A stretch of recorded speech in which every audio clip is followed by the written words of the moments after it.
YouTube Live. Okay, there we are. We're on YouTube Live. Fantastic.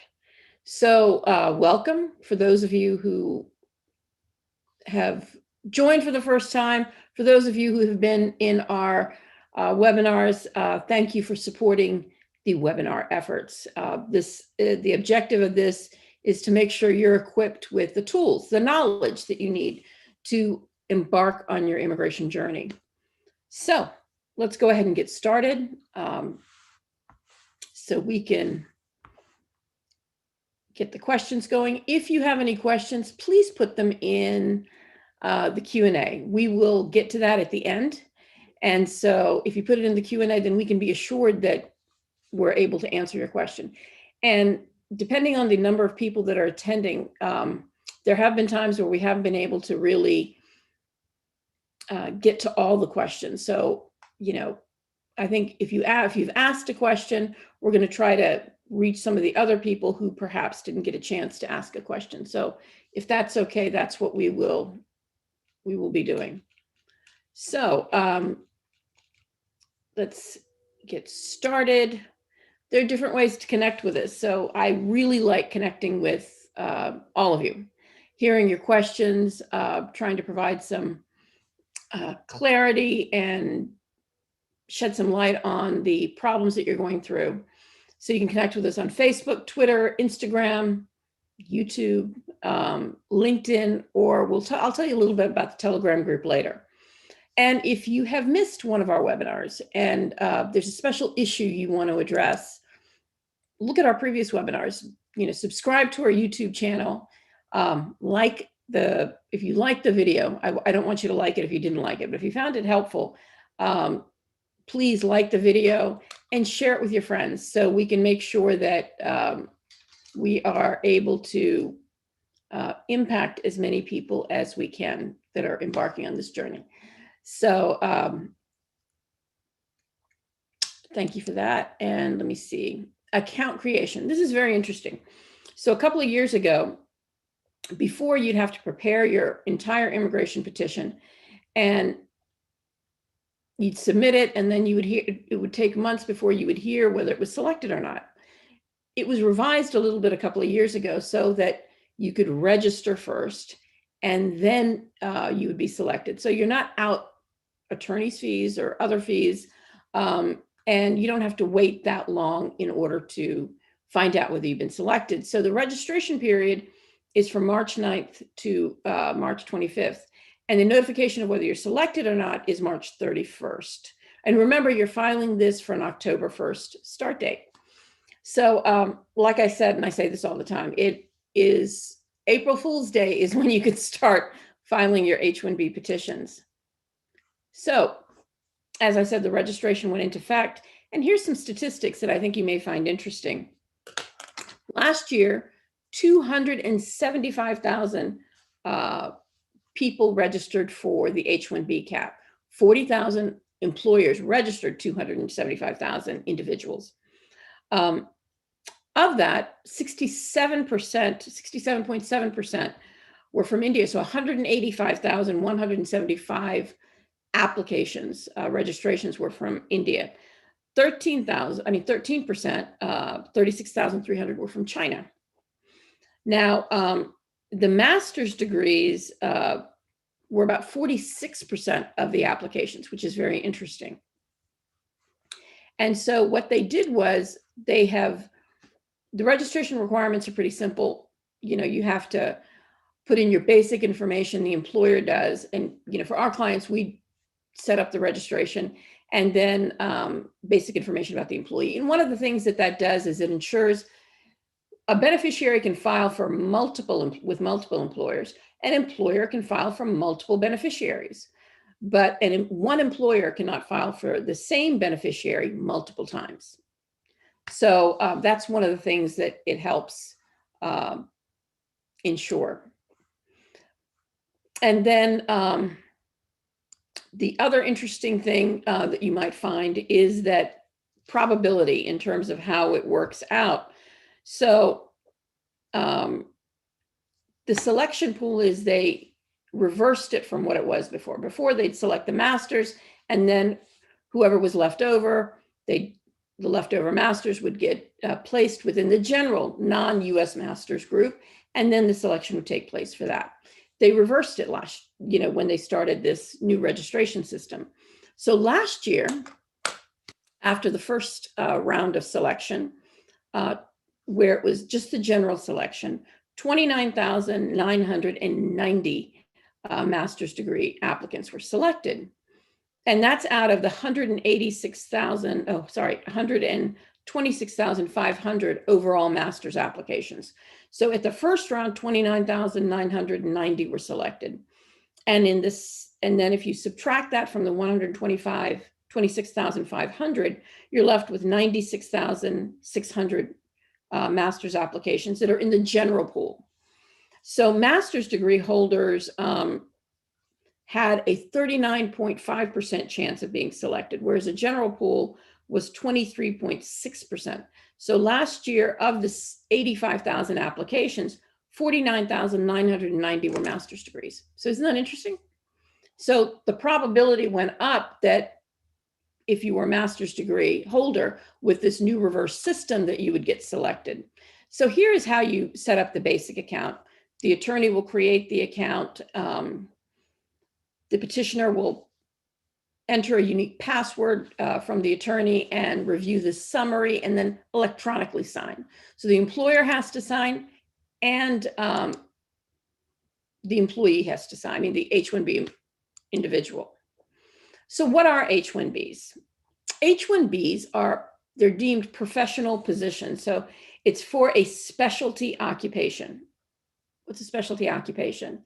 In essence, it means that the position offered must require at minimum a bachelor's degree for entry into that position. So if it is a job where, an associate degree could work, you don't really need a bachelor's degree. That's not an H-1B position. Secondly, the beneficiary at minimum has to have a bachelor's degree or its equivalent that's related to that position in the specialty area. So it doesn't have to be the specific degree, but it should be in a specialty area. There are, as you can see, because we only have, of the 270, 46% were U.S. master's degree holders. That means the rest were maybe foreign degree holders, maybe not, people who didn't possess a U.S. master's degree. So if you've got a U.S. master's degree, you don't have to worry about a credentials evaluation, because remember, the degree has to be equivalent to a U.S. bachelor's degree at minimum. So if you've got a U.S. master's degree, what the USCIS opines is that the academic institution would have reviewed your underlying credentials before allowing you to be admitted into a master's degree program. Therefore, your foreign degree is going to be deemed equivalent of a U.S. bachelor's degree. For applicants with a foreign degree, especially those with a 3-year degree, you're going to have to get a credentials evaluation. So how do you do that if it's a 3-year degree and U.S. bachelor's degree or 4-year degrees?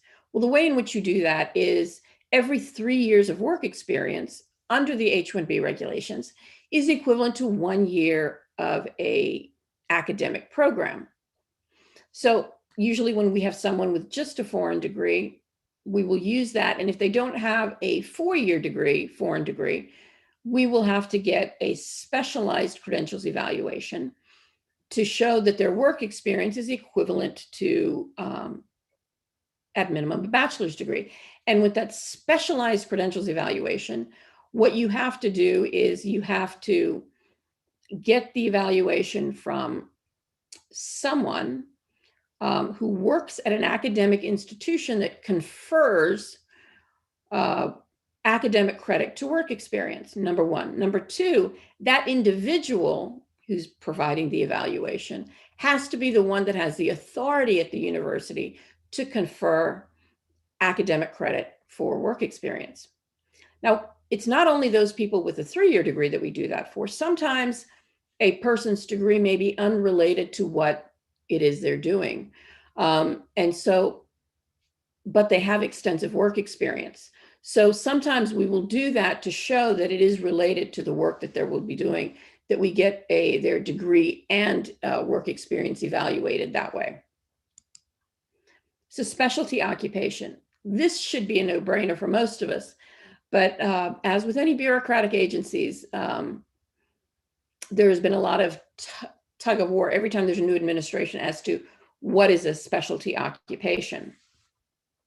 So these are the criteria that's set out in the regulations to prove it's a specialty occupation, that the degree is normal for entry into that particular position, that it's common in the industry among parallel positions, that means same positions, and with similar organizations. So you can't show evidence that if you are a small IT company, that just because somebody like IBM requires it or Capital One requires a degree, because you're not a similar organization. So you have to show that it's a similar organization, or that the particular position is so complex and unique that it requires an individual with a bachelor's degree. Another way you can show that is if the employer normally requires a degree or its equivalent. That's why job titles and job descriptions matter. And then finally, the nature of the degrees are so specialized or complex that knowledge to perform the duties would require someone who had a bachelor's degree. So a lot of times employers, without thinking, will just give us job titles and generic job descriptions. Well, if we've got to prove any of these things, that is that, that they are, oh, it's that way. Okay, that it's the complexities of the work that they're doing and how it's related to their degree, we need to have more specificity than what you would have for a general advertisement. Secondly, you don't want to just give your attorney, any type of job title. We went through this with one company that does a lot of user interface. And for some of their user interface, they would say user interface. For some, they would say software engineer. And if you come to the point where the USCIS is questioning where it's a specialty occupation, you want to be able to say, hey, I've got 5 user interface people with the same type of degree in education. So it bolsters your petition.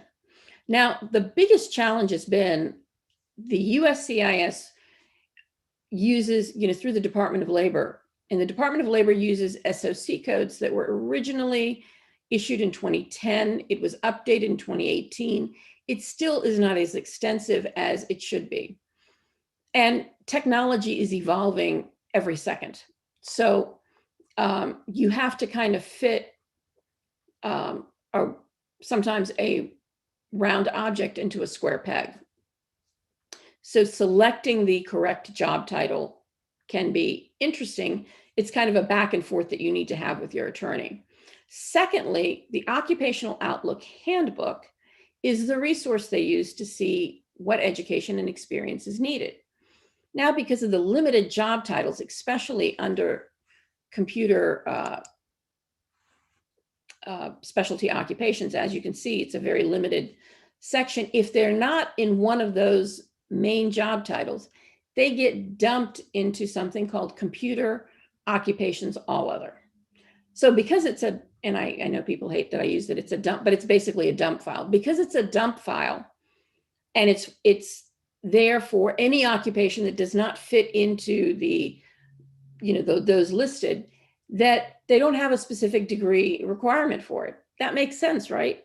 So in the past 4 years, USCIS has used that to say, hey, there's no specific degree, therefore we're going to deny the petition. Another issue is for some of these that are listed, like software developers, they'll say a degree in computer science, management information systems, or engineering. They won't specify which engineering degree. And the USCIS erroneously has said it's got to be a specific degree. And what we did was we dug up the original congressional records. And in that, Congress discussed that very clearly. And they said, we're not going to require a specific degree. We're going to say it's got to be a specialty. Engineering is a specialty. And so we were able to overcome those RFEs using that. So as we said, one of our clients is a smart appliance company. And so you want to have a detailed job description, because we had a user interface that was part of the Cornell's hybrid master's program, which is a collective interdisciplinary specialty master's programs that are on the rise everywhere. So it was through their agricultural department, but it is all about innovation. So there's a lot of IT. It's about, a number of things that directly related to what this individual would be doing. And the company was trying to develop products where the customer could see what they could do to be more environmentally conscious when using the product. Okay, but most people, the user interface, the reason why that's so important is it's got to be created or developed in such a way that it's easy for the customer to navigate. So we had to explain all that, and we were luckily able to get it without a request for evidence. So another major issue is within the regulations, the petitioner has to be the employer. So there has to be an employee-employer relationship with the beneficiary. Now, if you're traditional employment and the beneficiary is working at your specific facility in-house, I mean, if you are developing new technologies, like this example I gave you of our smart appliances, and you're working at the smart appliance company, that's called a traditional employment setting. You don't really have to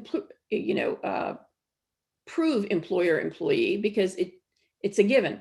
The issue becomes more,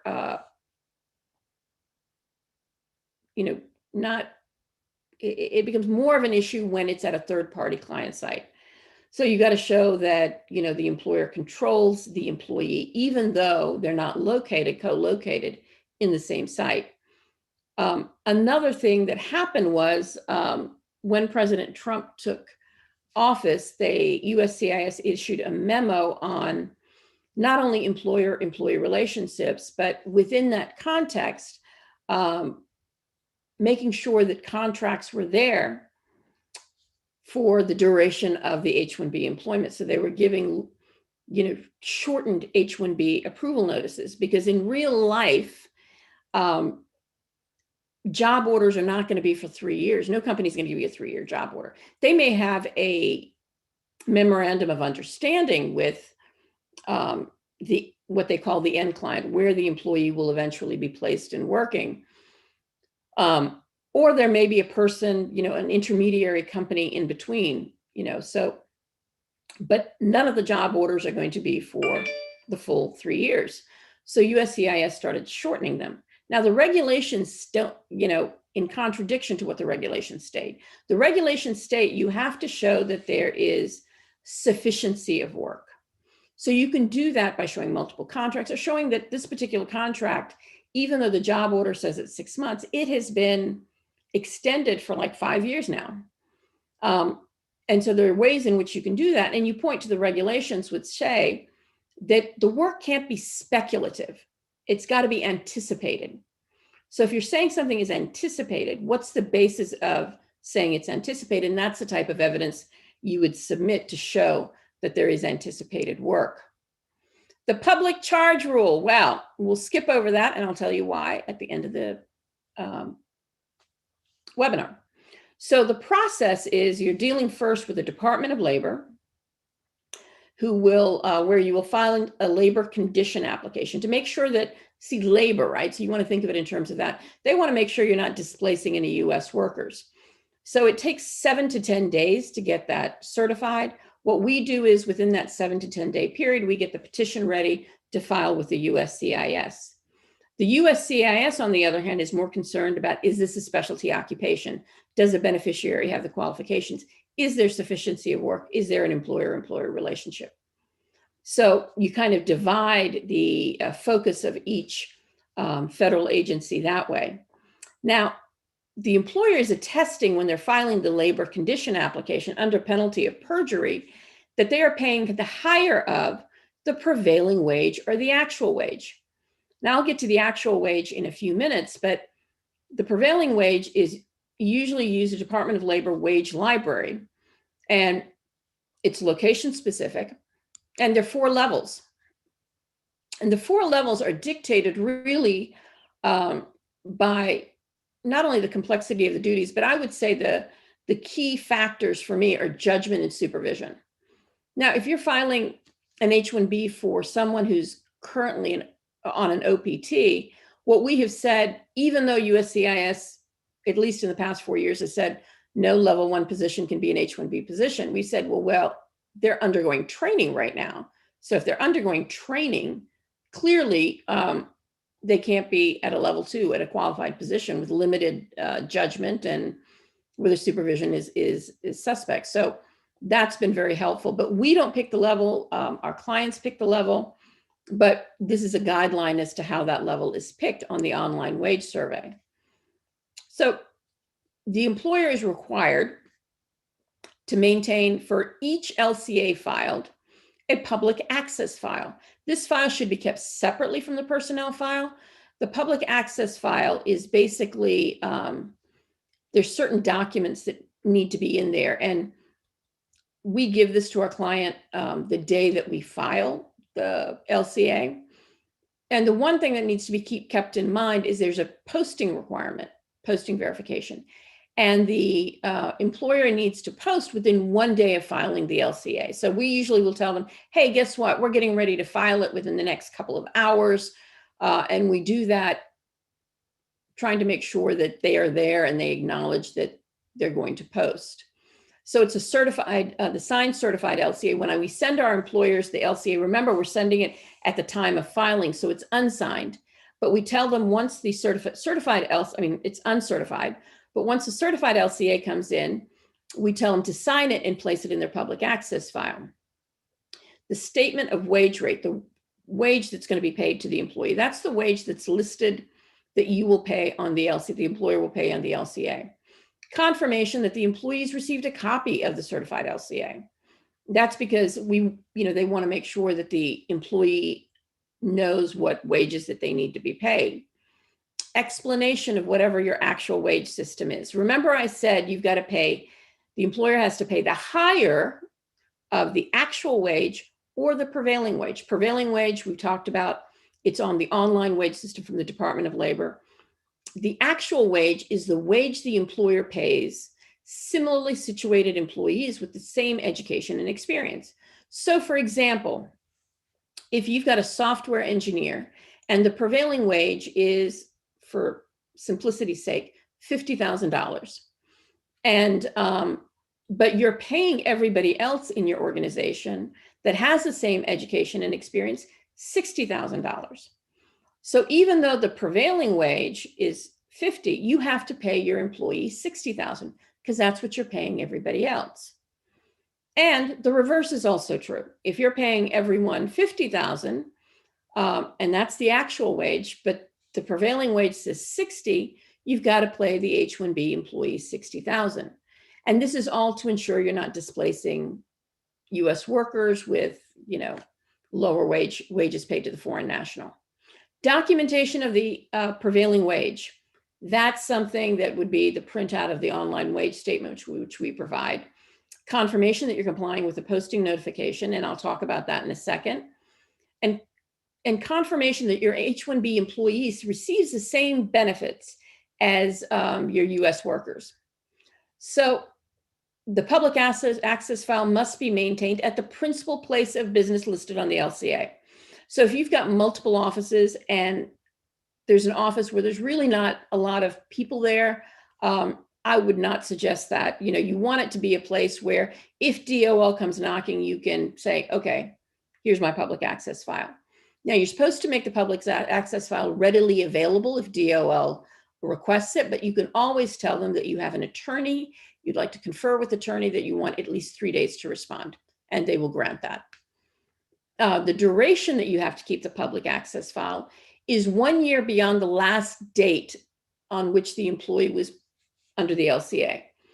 So let's say the LCA, your H-1B employee's first LCA expired January 1st of 2021. And then prior to that, you filed a new H-1B petition, which means a new LCA, to extend their status. So at least for 1 year, you would have 2 public access files for that employee. One for the one that had expired January 1st, 2021, and then the new LCA. Or 1 year from the date the LCA expired or was withdrawn. So if you terminate your employee or your employee leaves, you should withdraw the LCA and notify USCIS. Otherwise, employers have ongoing wage obligations. So the statement of wage rate is just a statement, like I said, we prepare it, that affirms what wage you're going to pay to the employee. And you've got to update that with any changes to the rate of pay, an increase, a decrease, information including any personal leave. Let's say the employee takes personal leave. Now, you have to pay an employee at least the salary stated on the LCA at least once a month. Okay. And even if in non-productive status, the employee needs to get paid. Let's say you're having rough times, a contract has been canceled. You have a choice of either terminating the employee or you've got to keep paying them. But there are times where the employee may take personal leave, especially if they're flying home and they live far and they want to take an extended vacation. And they say, okay, I've got 2 weeks vacation. I want to take 2 weeks more. Well, you want to document that.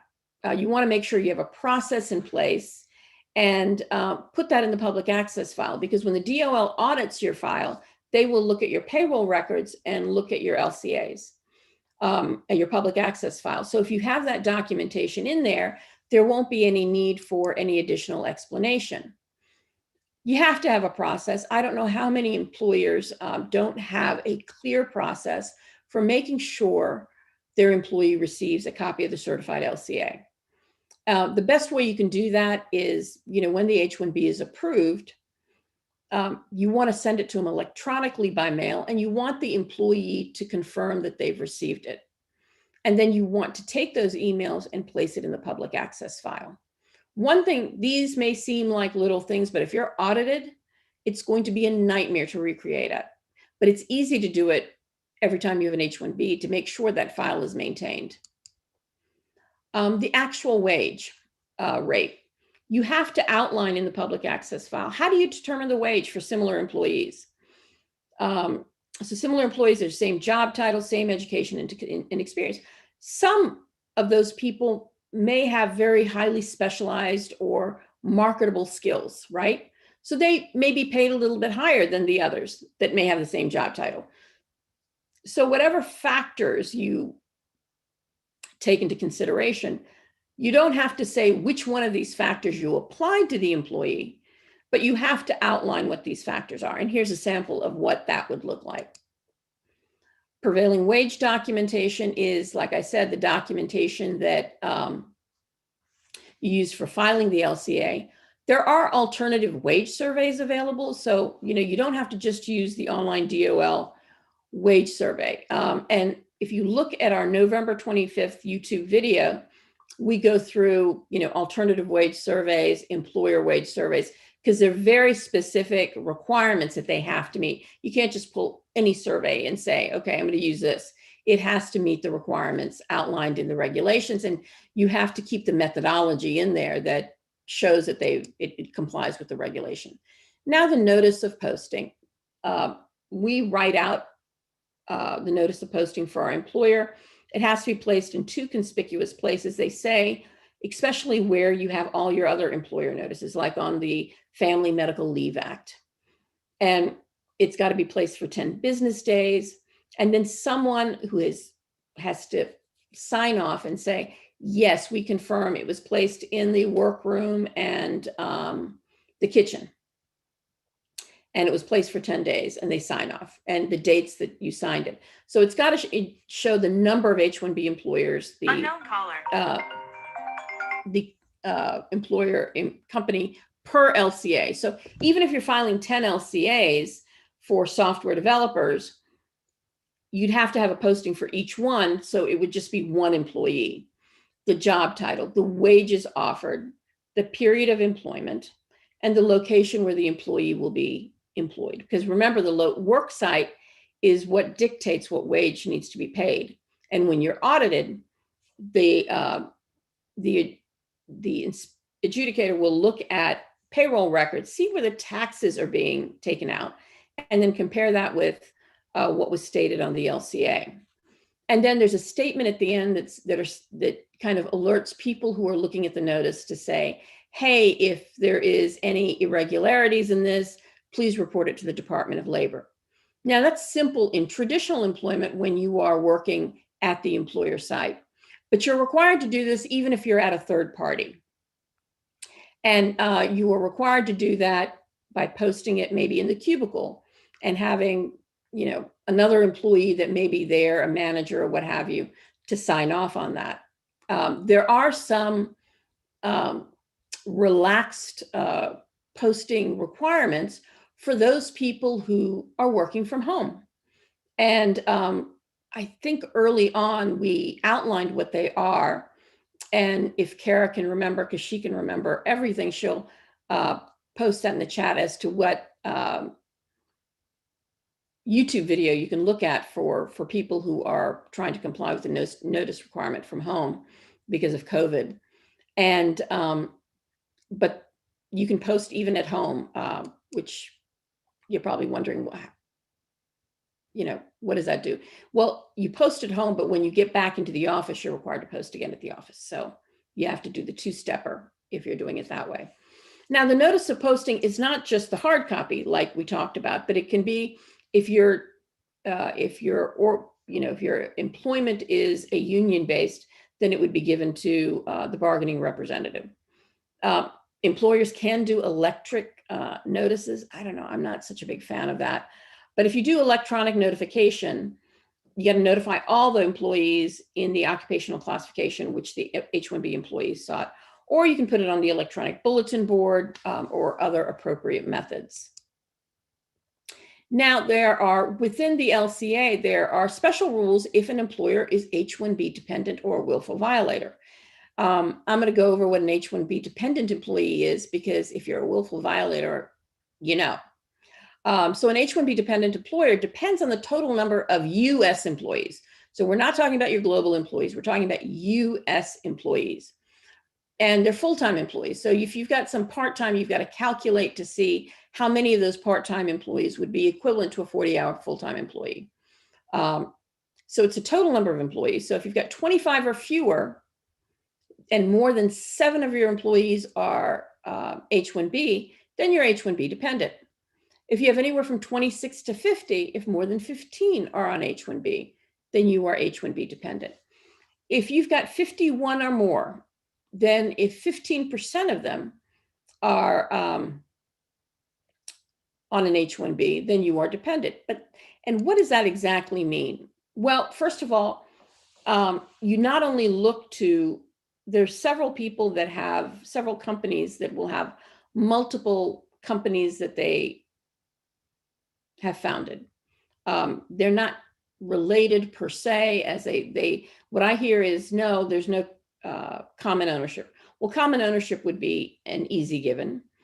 Parent, subsidiary, brother, sister, or if there's a common control group, they're all affiliated entities. And so they would count against the total number of employees when you're doing this calculation. You would have to count the affiliated companies as well. Now, there is something called, they use the IRS regulations to dictate what is the,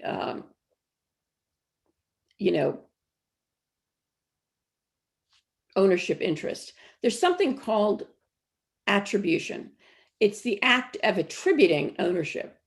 So it's, even though the person doesn't have an ownership interest in it, if they fall under the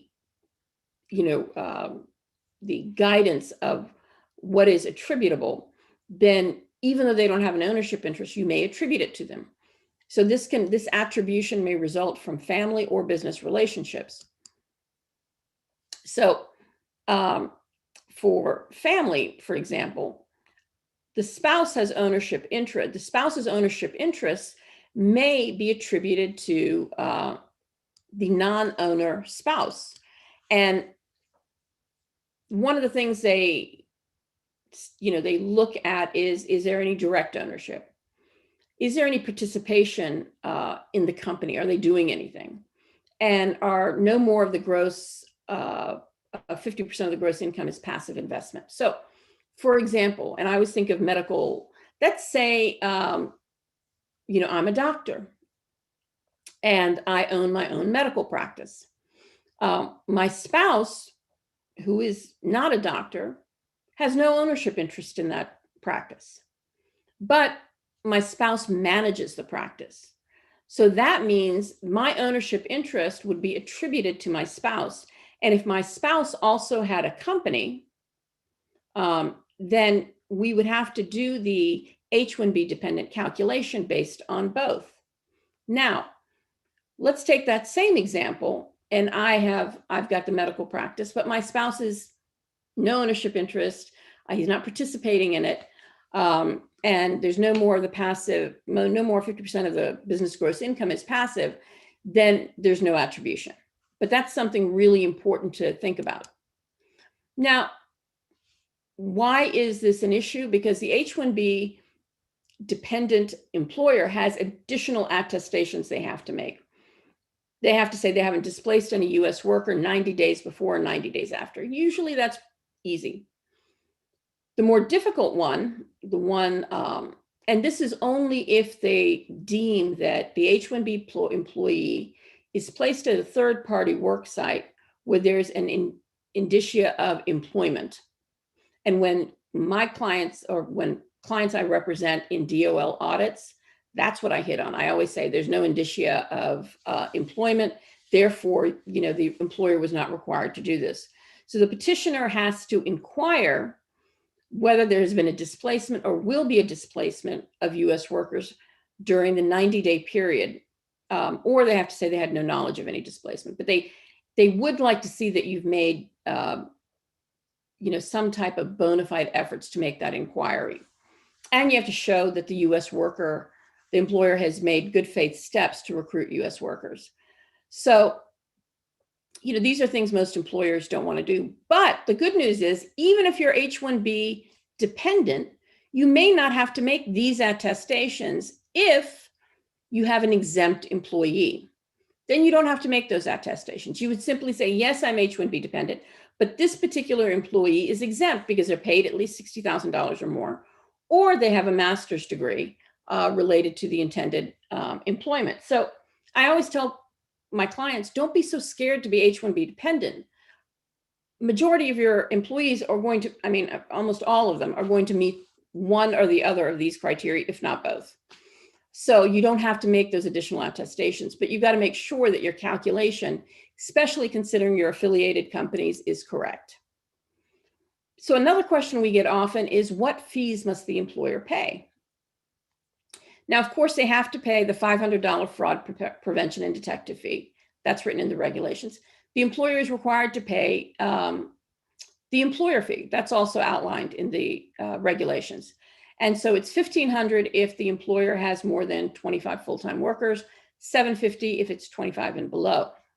And I think that's where a lot of companies, because they don't want to pay the $1,500, they set up a bunch of small companies, so they only have to pay $750. But when you're looking at the H-1B dependency, you'd have to look at the affiliated organizations if that's how you structured it. Now, the USCIS filing fee, $460, the premium processing fee, and the attorney's fees, that's a maybe.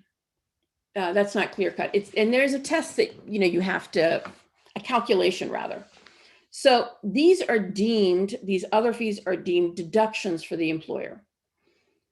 So because they're deductions for the employer, what the employer has to do is subtract whatever of the other fees that the employee is paid from the prevailing wage.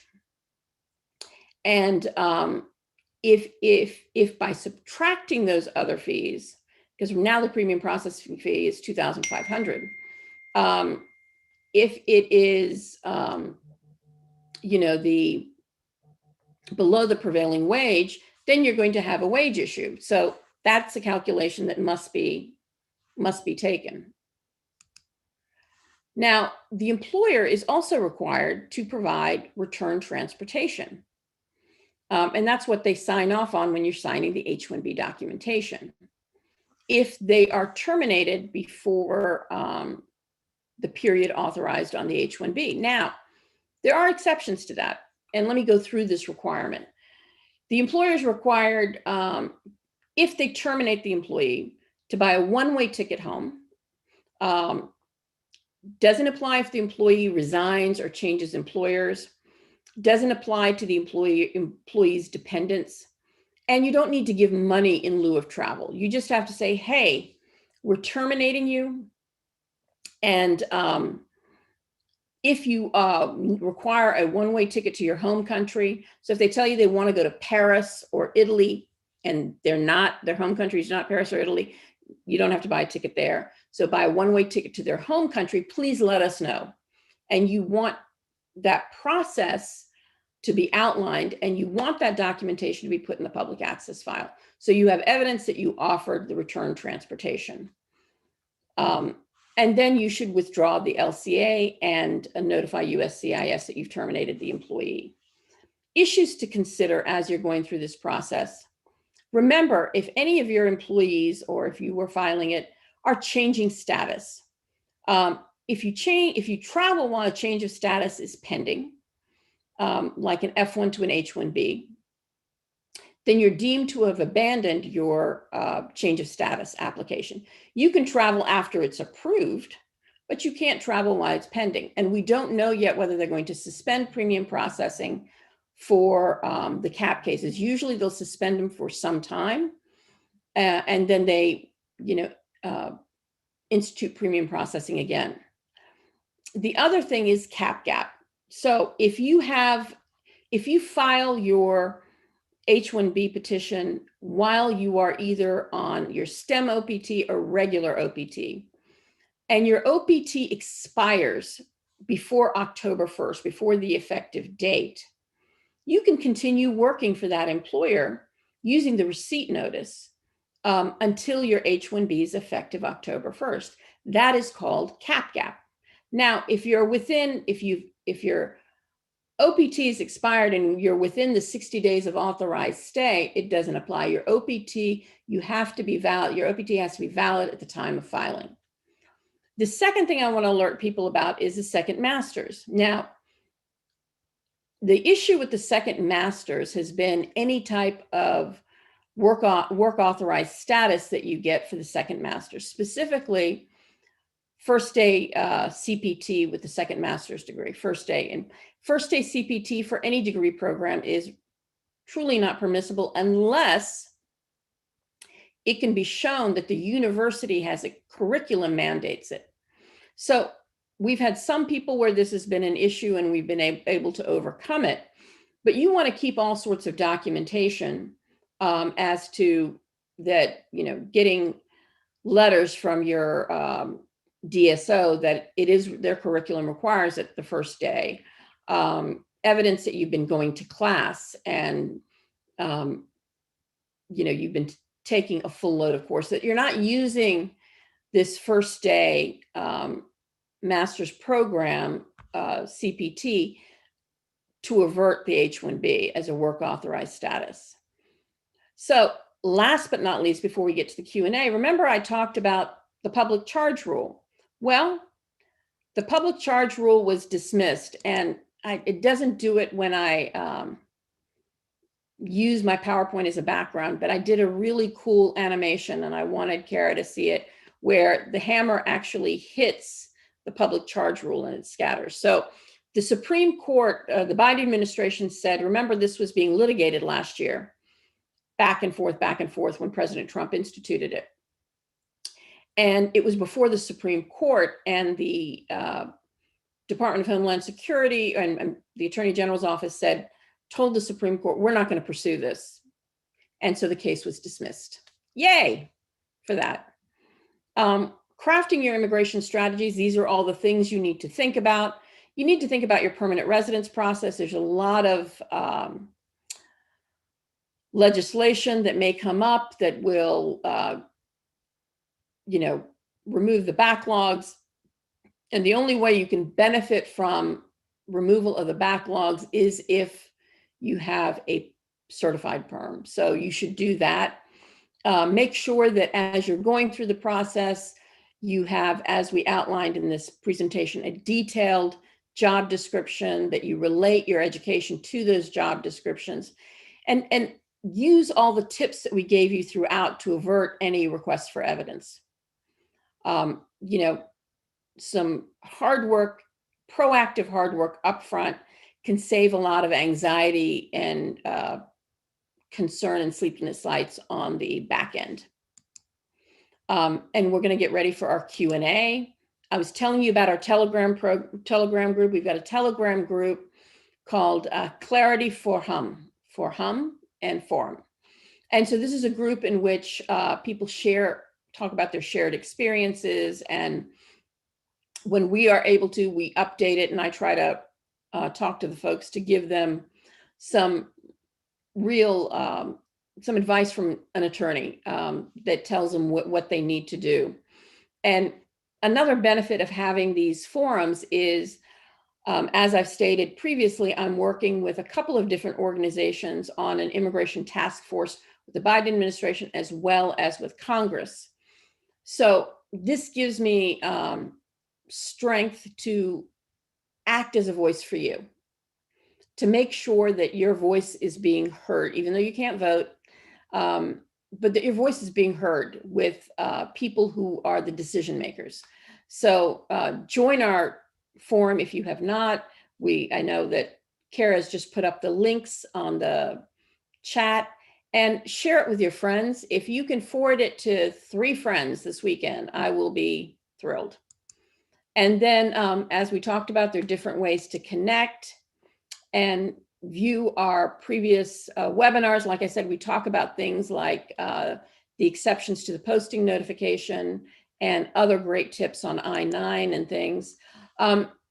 If you have a topic you'd like us to address, please email us at info@challalaw.com.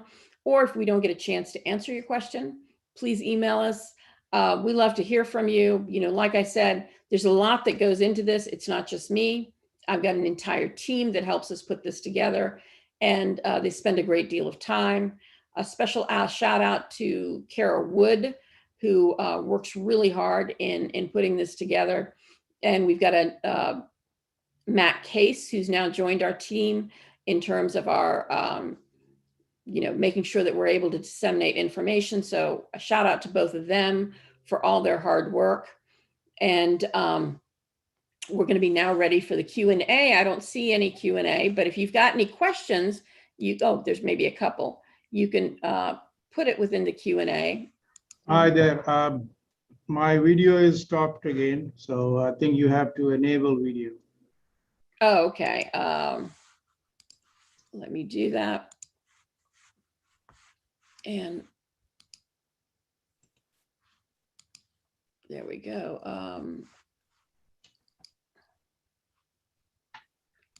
Maybe if I make you host, there we go.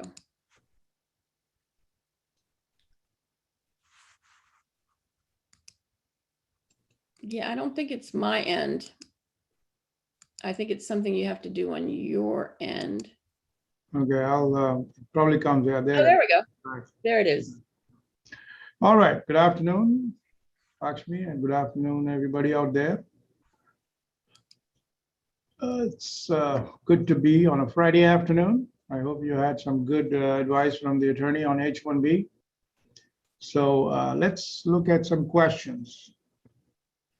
So the first one is from an anonymous attendee. How easy is it to switch an employee from H-1B to GCEAD and from GCEAD back to H-1B while they are working for an employer? Is it just I-9 form updates or more than that in both the scenarios? Yeah, so first let's talk about the, remember that H-1B is a dual intent classification. So H-1B and Ls are both dual intent. So you can intend to be in the United States temporarily and intend to be permanently. So you can hold the H-1B and the GC at the same time. As long as you're working for the same employer, you can work on the H-1B or you can work on the EAD. So as long as your employee doesn't work for anyone else on the EAD, the I-9 is really the main mechanism that you would have to regulate. Okay. Next one is from also another AA. Once my H-1B application is selected in the lottery, how much time I have file the petition, and is there deadline to file the petition? There is a deadline. What we always suggest is there's some things happen at the last minute that, like for example, every year the DOL, because of, like 275,000 applications were filed last year. And the last time there was that record high was in 2017. So DOL website shuts down, stops working. So you never want to wait to the last minute, and you want to get in as soon as you possibly can. But there is a specific time period that you have in which to file, and my folks will post that on the chat. All right. While we are waiting for some more questions, is there any update we want to give on? Sure. Remember that the 31st of March, the ban for non-immigrant visa processing is going to be lifted. Yay. Biden administration hasn't done that yet. And what we've said, we've got weekly webinars every Wednesday on various immigration topics. Last week we covered, this Wednesday we covered consular processing in Mexico. We had a special guest who specializes in that. So if you missed it, take a look at our Wednesday webinar, and you'll be able to see the information on consular processing in Mexico. It was really great that they actually, it's a valet kind of consular processing service, and they can even tell you which Mexican consulate is best to process what. So I was really impressed. So make sure to check out today is the 12th. It would have been the 10th, March 10th webinar. All right. Another AA is asking, can I get H-1B while out of status? You can file for an H-1B, but it would be for consular processing. When you file an H-1B, the USCIS does two things. They adjudicate the underlying merits of the application, like, does this person have, are they eligible for the H-1B? And then the change of status or extension of status or amendment of status, where you get a new I-94 card without having to leave the country, is deemed a benefit. And in order to be to avail yourself of that benefit, you have to be in valid status in the US. All right. While you're waiting, I have a question on some advice to folks who have a startup company and they want to hire somebody on H-1 and they're just very new company. Right. So, we've done a lot of H-1s for startups, and that's a great question. Thank you for bringing that up. What you want to do is show sufficiency of work. So, if you've got a business plan, if you've got a memorandum of understanding, if the employee is already working for you and you've been paying the salary, whatever it is, you just have to show. You don't have to have, there is no income requirement for the company. There is no size requirement for the company. You just have to show that there's sufficiency of work. The only time really size plays in is for, let me give you an example. If you're a small company and you say that you're hiring a CPA in-house, USCIS may say, well, wait a minute, for a company of your size, you don't need a CPA in-house. But let's say you're you're developing software. Clearly that's part of your product line. So you would be able to show that as long as you can show that your work, it can't be speculative, that there is some basis for the work that you have for your employee. Does that help? Yeah, because there may be some, folks who just started a company and they may be good at marketing, but they need some specialized knowledge person that they've identified, and they like to hire that person. So, the challenge always is, just started a company, so there's not much track record of his financials, Right. you know. Yeah, and that's all okay. And we've done that successfully for a number of companies, so that's not a problem. All right. There's another question from an AAA. Can I get H-1B while awaiting asylum application? If this is the same person that's asked this question at least Yeah. 3 times before. No, no, it's an AAA, but Oh, but it looks okay. like If you're in valid status, you can, yes. so that's pretty much for now, looks like. Well, good. Well, it seems like we're going to be ending at Right on time. frame. Yes. Well, there's a lot of great information that's going to be coming out on immigration. This year is going to be the year of change and positive change. So if you have not registered for our Wednesday weekly webinars, please do. We're having special guests come in there every so often to provide some interesting insight on what can be done. And we keep you posted on any changes that are taking place. I give you an update. I have a meeting, in fact, this Saturday with the Immigration Task Force for the Senate. So we will make sure to pass on any knowledge we have to you. If you enjoyed this webinar, so go ahead. Yeah, sorry, because there's some people in the chat. We always say to put questions on the Q&A. So here is a question that's come up again on the Q&A. Srinivas Rao Vitala, I think he was there the other day. My status is STEM OPT, I guess, and I'm applying H-1B this year. Can I travel if my H-1B picked through lottery? Once it's approved. So remember, you're filing for a change of status. So if you're filing for a change of status, if they allow premium processing, or once they allow premium processing, and your petition gets approved, then you can travel without impacting your change of status. All right, there's a Neha Bhandaru who's on chat. I'm currently pursuing my second master's CPT. Assume if my H1 is approved by October, do I still need to continue studying my master's until I get my H-1B stamping done? No, you don't, but because you'd apply for a change of status. But Neha, I hope you listen to my tips on master's degrees, second master's, first day CPT.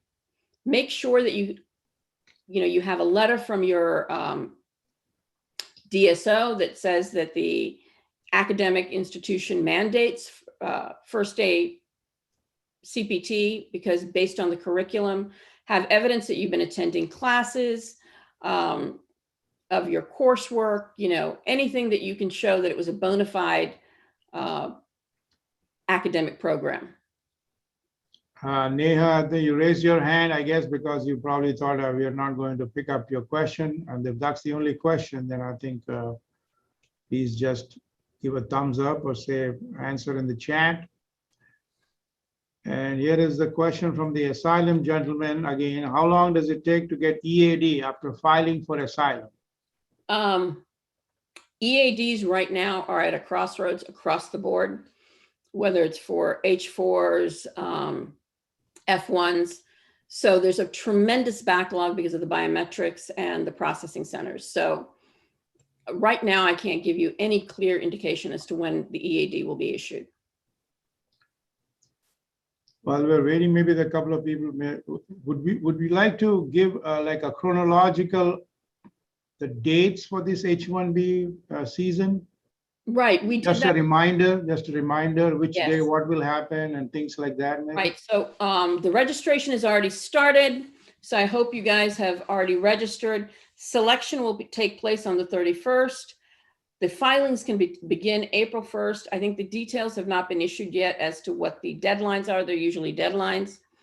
And so processing time all depends on whether they allow for premium processing. Now, if you remember, they raised the premium processing fee to $2,500. It's a lot of money. USCIS could use some money.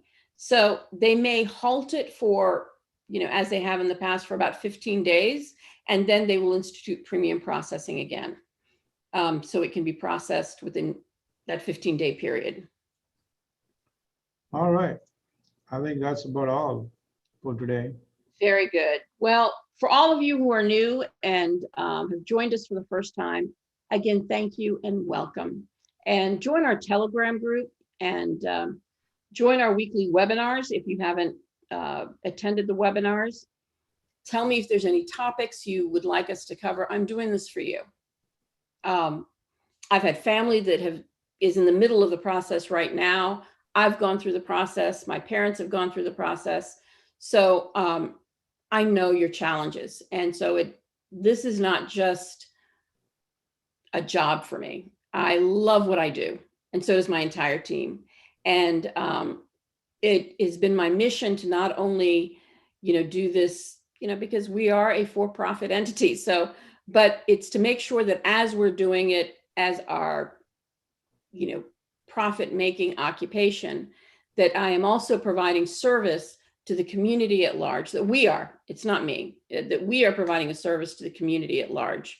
And like I said, there's a lot of people that work really hard to make sure that we reach out to you. Shaker communicates with some folks, Kara, and like I said, we've got a new team member, Mac, who's also part of that outreach team. So I thank you all again. And yeah, I got a question before we leave, another anonymous attendee. To apply H-4 EAD, do I need to have main applicant I-140 approval? yes. All right. Well, that's about all, folks. If you didn't get a chance to submit, or if you missed your question, please do send email to info@challalaw.com. Be glad to respond as quickly as we can. Thank you, Shaker, again for Good your luck. moderating, and have a safe weekend, have a restful weekend, and I hope to see you next week.